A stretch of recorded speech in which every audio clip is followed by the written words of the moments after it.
là, mon état de forme, il est bon depuis que je suis rentrée du stage du Portugal. Donc, je me sens plutôt bien à l'entraînement, en séance. Donc, je suis en forme.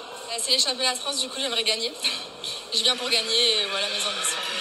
Jean Pélez, Clermont, Auvergne, Métropole, elle est rapide et tant mieux parce qu'il y aura des performances.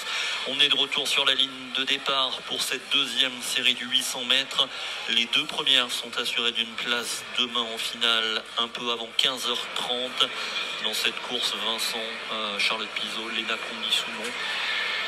Même s'il y a le piège des séries, normalement ça devrait le faire. Ouais, presque encore plus que dans la première série. Vu des chronos réalisés par les autres jeunes femmes, elles sont un cran au-dessus. Peut-être le même scénario que dans la première course. Alors, elles n'ont pas intérêt à partir vite, là, pour le coup. Non, mais bon, après, c'est plus tranquille quand on a une certaine marge et ça peut éviter les bousculades. Il faut mieux courir devant. Léna, visiblement, a quand même décidé de courir devant. Léna Condis-Sounon, la Haute-Bretonne, qui s'installe aux commandes de cette deuxième série. Taille patronne.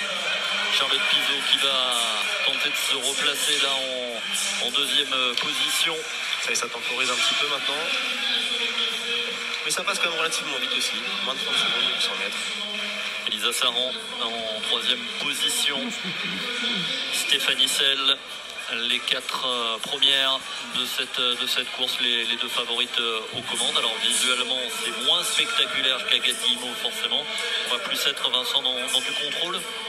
Comme le disait Pierre-Charles, c'est vrai que d'être aux avant-postes, ça permet d'être plus capable de réagir si jamais quelqu'un tente quelque chose, que ce soit dans une configuration tactique ou pas.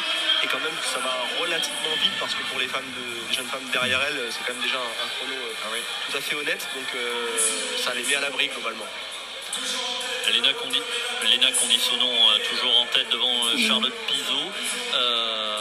Est-ce que faire la course en tête ça sécurise, mais est-ce qu'on y laisse des forces à mener le peloton? À ces rythmes-là, je pense qu'elle s'emploie pas beaucoup. Et puis c'est vrai que la troisième, elle est dans l'obligation d'aller chercher un chrono au-dessous de son record, donc elle est obligée de courir et de tenter des choses.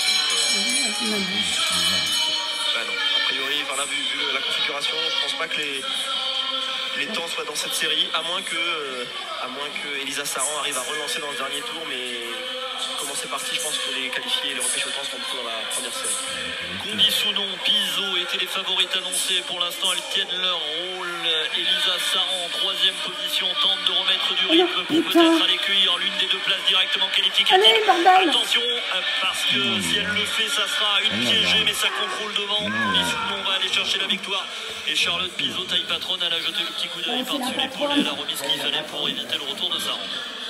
Pas trop de surprises finalement dans ces séries. Les quatre favorites à chaque fois dans les deux premières places de leur série et les deux repêchées au temps. Julia Chéreau qu'on a vu très forte à Miramas le week-end dernier et Agathe Delahoutre également repêchée. Elle avait terminé quatrième de la première série. On a vu le petit check entre Charlotte et Léna à l'arrivée avec du respect, pas d'effusion mais du respect, elles sont adversaires. Et est-ce que cette densité porte aussi les autres filles? Est-ce que ça amène la performance? Alors bien sûr, forcément, toute émulation dans quelque discipline que ce soit, la concurrence apporte toujours de l'amélioration de la performance, c'est le besoin de se dépasser. On a vu ça récemment à la perche féminine par exemple, où les performances de Ninon ont aussi amené des filles comme Margot Chevrier ou comme Elina Galurakis ou Marie-Julie Bonin à se dépasser pour essayer de rattraper ce niveau-là. Voilà, maintenant on a une certaine densité dans cette discipline-là, c'est très bien. Les qualifiés pour la finale de demain, toutes les favorites, Vincent, sont au rendez-vous. Ouais, pas de surprise dans ces séries. Et on a hâte de voir si demain on a une nouvelle configuration particulière ou pas.